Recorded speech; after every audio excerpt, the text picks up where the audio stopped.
Nako, mukha na nga po talagang kinakarma na ang mga kumakampi kay Digong. Mukhang lahat po ng mga nagtatanggol kay Digong. Nako, nakakaranas na po ng paniningil. At heto na nga po ang kahuli-hulihang kinarma. At ngayon ay nahimlay na ay etong si Sandra Cam. Alam niyo po itong si Sandra Cam, kilalang kilala to ng ating mga kababayan, lalo na yung mga updated sa mundo ng politika. Nako, etong si Sandra Cam po, umamin ito na siya'y ginamit ni Digong para maipakulong si De Lima. Panoorin po ninyo itong video na to. The realization that I was used as a tool for the imprisonment of Senator Laila de Lima. Nakita ko at naranasan ko naman ang sakit at paghihirap na sa kanyang pagkakakulong. At tumingi na ako ng kapatawaran at pagsisisi sa aking pagkakamali. And the restoration of our friendship is the most important than politics. At ang buhay na naranasan ko sa kulungan ay yan ang lakas na aking kinakapitan upang makamit ko ang hustisya at lalo kung magtutulungan ang kapareho kong mga whistleblowers at para sa susunod ng mga taong malakas ang loob na ipagtanggol ang mga naaapi. I will assist and help BBM administration para mabigyan ng hustisya ang mga biktimang katulad naming Marina upang ipakulong ang mga taong sakaling upang ipakulong ang taong walang ng mga taong walang konsyensya at pumatay at magpakulong ng mga inosenteng tulad ko. As I have said earlier, I quote again 2 Timothy 4:7. I have fought the good fight. I have finished the race. Nagyakapan kami. Tapos sabi niya sa akin, sabi ko sa kanya, stay strong. Pareho tayo. Sabi niya, mas stronger ka sa akin dahil ang anak mo, nakikita mo magkasama kayo. Ako nag-iisa dito. Pero sabi ko, just be strong. Malapit na ang ng Panginoon. We just keep the faith. Ano sabi niya sa iyo? Umiyak din siya. Niyakap niya ako. Pag-ingat ako sa labas. At kung sakaling makalabas naman siya. Yan po ay nangyari pagkatapos na mapawalang sala siya sa isa niyang kaso. Na may kaugnayan sa isang vice mayor ba? Na doon sa lugar nila. Ngayon, ito pong si Laila de Lima, nakulong po ng napakatagal na panahon dahil din dito sa mga sinasabi na ito ni Sandra Cam, di ba? So, ito na nga yun.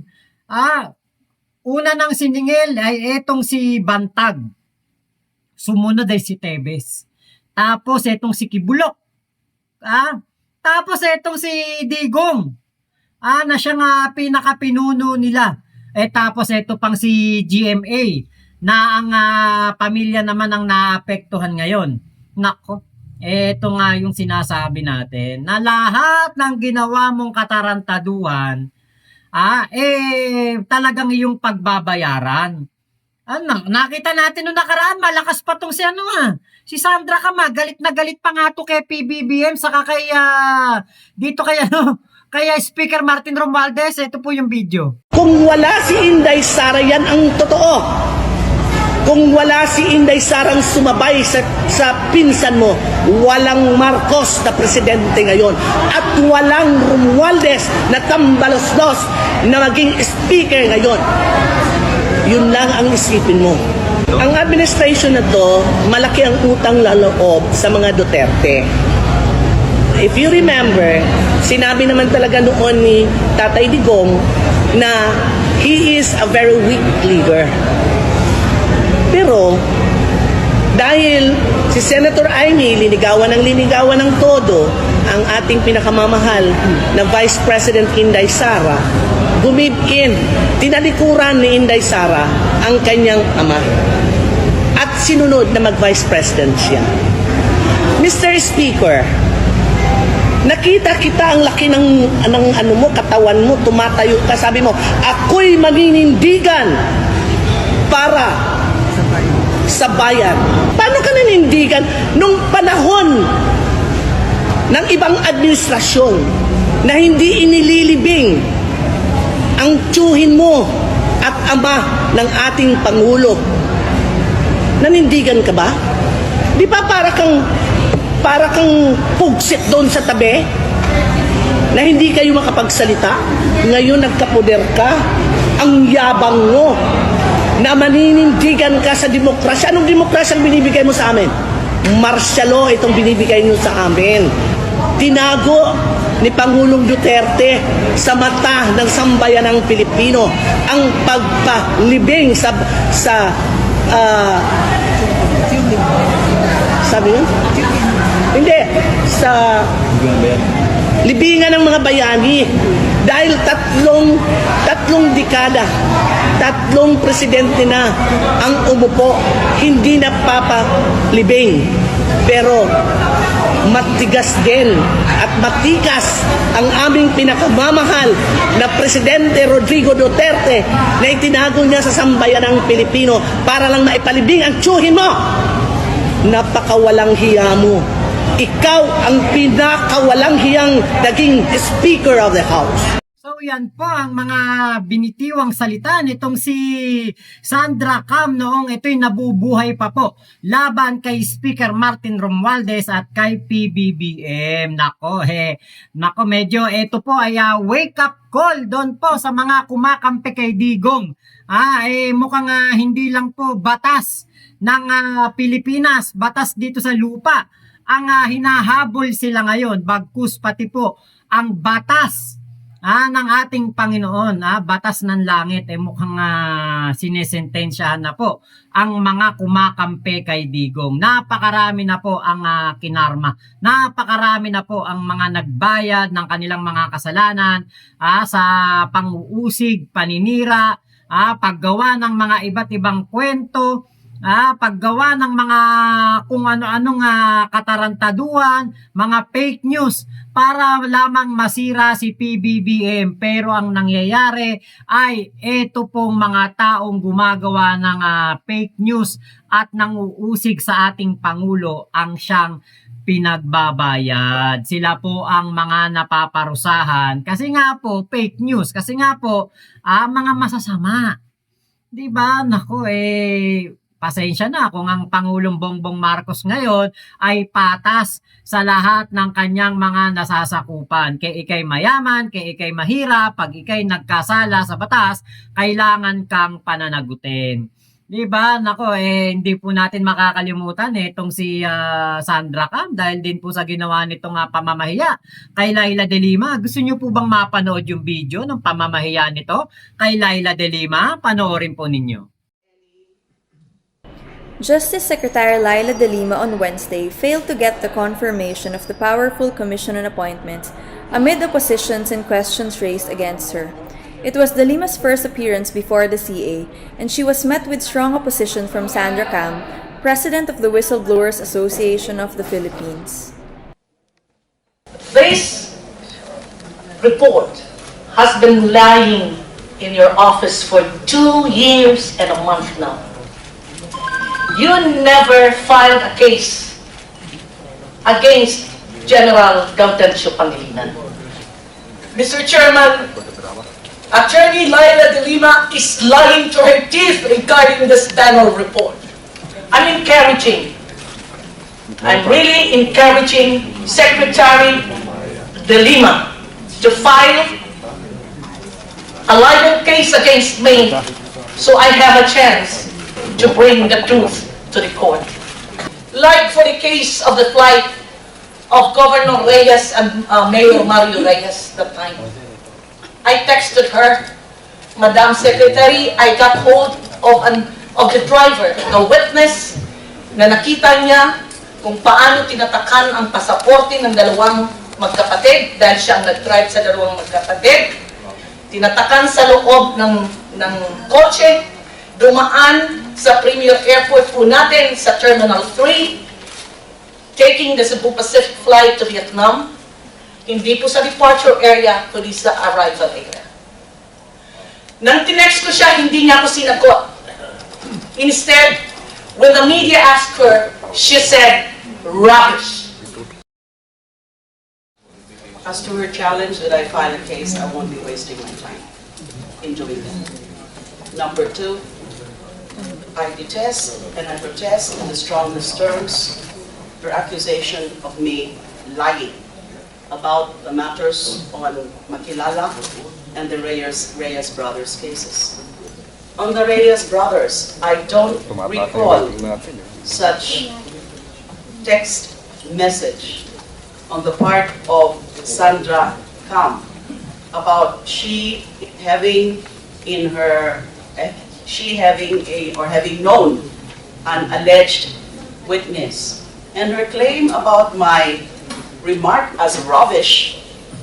If I remember correctly, that remark was made on my part in connection with her claim, because I think I heard her somewhere in one of the interviews, in connection with her claim that I facilitated or aided the escape of Governor Joel Reyes and his brother. Of course, it was rubbish, because I will never do that.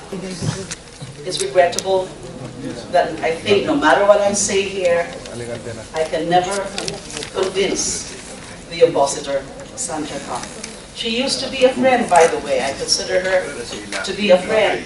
So I'm not sure why she has such negative thoughts about me. So ayan na, yan na po yung kumbaga mga pagbabayad sa mga nagawa ni Sandra Cam noong siya'y nabubuhay pa. Hindi naman po tayo masaya na nangyari ito kay Sandra Cam, pero di ba? Ito ay isang warning doon po sa mga kumakampi sa masasama, lalo na dito kay Digong at kay Kibulok. Nako, medyo mag-isip-isip na po kayo at kumbaga pag nilay-nilayan nyo na po ang mga natitira pa na mga oras ninyo dito sa mundo, dahil baka mamaya kayo na ang sumunod kay Sandra Cam. Kilalang kilala si Sandra Cam na ito ay pro Duterte. Pero alam nyo po ba, nung si Digong ang presidente, nung ito po ay hindi pa nabibigyan ng pwesto, hindi pa ito natatalaga na board member ba ng PCSO, ito din nagkukukuda laban kay Digong. So ang ginawa ni Digong, binigyan ng pwesto para manahimik. At nung namang nabigyan ng pwesto, inaway ng inaway ang lahat ng mga nasa PCSO, pati na yung si Alex Balutan, yung director ng PCSO. Nako, inaway din ng inaway. At kinwestiyon pa ang paggastos daw po sa Christmas party na napakaluho. Baka ang gusto sila ang magbulsa ng pera ng taong bayan. Kaya po ganon. Ay, nako talaga. Kaya, di ba? Yan ang yan ang style ng ng mga kampo ni Digong Lahat ay gusto na makinabang sa mga kapirahan ng taong bayan. O ayan, di ba? Ang nangyari, yung baka yung mga naibubulsa, baka yung mga nananakaw, mangyayari niyan pambili ng ataol na lang. Kaya mag-isip-isip po kayo sa mga paggawa ninyo ng mga kasalanan at sa pagkampi ninyo dito po sa mga masasamang tao na ito. Dahil nga po hindi po nasisira ang CCTV natin na yan na nasa taas. Lagi po yan may signal, lagi po yan nakatutok sa atin. Meron niyang sensor. Meron niyang motion sensor. Kahit saan ka magpunta, nakatutok yung CCTV na yan. Kaya mag-brown out, kaya magkaroon ng bagyo, lumindol, nakatutok sa'yo yung CCTV na yan.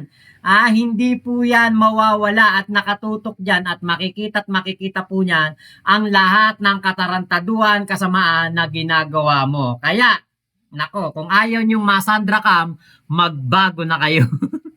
Magbago na kayo, mga kampo ni Digong. Nako Lalo na yung iba dyan, mga matatanda na, mga wala pa rin pinagkatandaan. Ako, mag-isip-isip po kayo. Meron pa kayong mga huling araw, mga huling taon dito sa mundo. Aba, ibawi nyo na yan at diba, tulungan nyo ang ating gobyerno na malinis ang mga katarantado ang ginawa ni Digong. At mag-witness na kayo kay Digong dun sa sa ICC para talagang mabulok na sa kulungan si Digong at mapagbayad siya sa kanyang mga kasalanan. Diba, ganun lang yon. So, yun lamang po. Maraming salamat sa pagsama nyo dito sa aking vlog na ito. Ingat po kayo. Nasaan mang panig kayo ng mundo. Nako, ingat kayo, ha? Kayo nako kayo, lalo na kayo mga DDS, magbago na kayo, baka masandra cam kayo.